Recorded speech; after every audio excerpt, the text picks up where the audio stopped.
So as a jazz musician, or any musician really, one of the most difficult parts of learning to improvise is just kind of figuring out, what am I supposed to be playing here?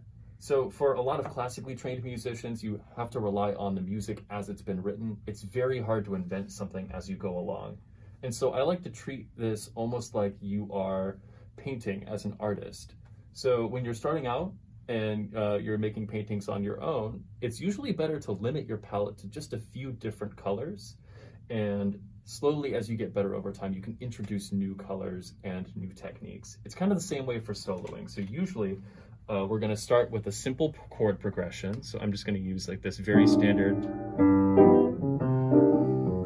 So I've just got a simple B flat to G to C and then F.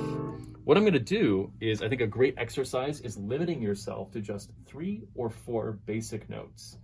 So the tricky part is figuring out what notes are going to be best.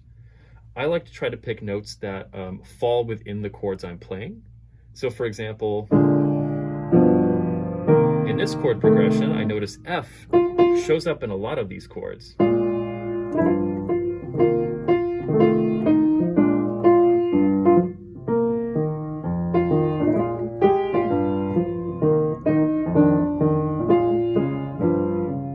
Even though I'm using just 4 simple notes, I've already got some movement going there. I'm creating interest.